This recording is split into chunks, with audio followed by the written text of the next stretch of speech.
So yeah, no, I wanted to talk to you about, a little bit of how we can continue in our business. And the thing is, there's so many, as you know, there's so many artists, there's so many people that really have invested all their time, all their money into giving back into the business, whether it's home sharing or whether it's like investing in multiple apartments in order to really grow sort of the future. Anyways, I think that Airbnb as a whole is fantastic in the sense that they're really protecting the data of their hosts and really going to fight to the end. But I think personally, just playing devil's advocate, that they can go even further.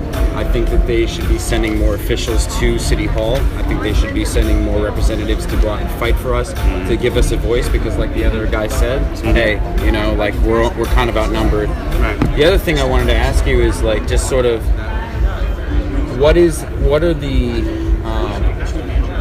the steps that it's taking to protect the data of its hosts? I mean, I think that, can they make, I don't want to say this on paper, but can they make alternate profiles, things like that? I mean, because, our data is out there and we're, going against, in many ways, the city, So I'm scared for the business. Right. I think it's going to turn into something where it's only I'm renting out, a spare room in my home versus being able to rent apartments to multiple people. Do you know what I'm saying? I mean, I think on the one piece that you mentioned, I would not look at it in any way, shape, or form that you're quote unquote going against the city. This is a. Sir, I'm sorry, we're going to interrupt you. Just 2 seconds, we're going to grab the mic from you so we can get this. This is, it's new, it's innovative, it's only 8 years old, and in some instances, it is disruptive to the status quo.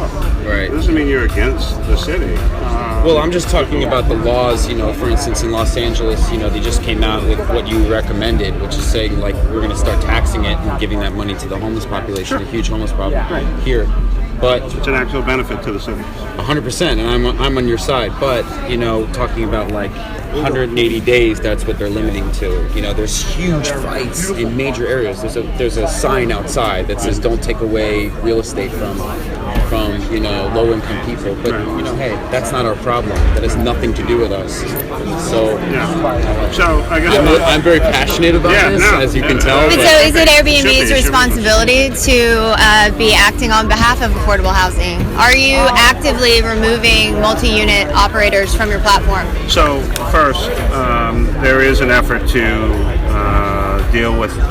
Airbnb has no interest in contributing to any city's affordable housing issues or challenges. But I think we need to have an honest conversation about what are city by city, not in some global fashion.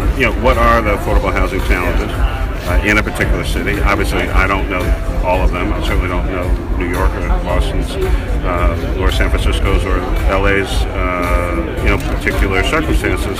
But I think we need to have a more detailed, data-driven conversation. So is there like an internal policy of any operator that had 3 listings, that would be a max? Is there an internal control that says, if we have a host that has multiple units, that we flag that as someone that is potentially operating illegal hotels? So for where I, stand or sit as a part of the Airbnb universe, I think that that level of technical question is best answered by, someone like Chris or Clark or someone like that.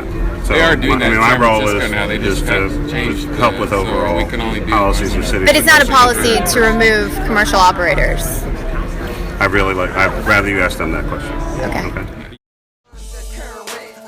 The surface makes the mainstream get so nervous. It's time for purpose, for news to serve us.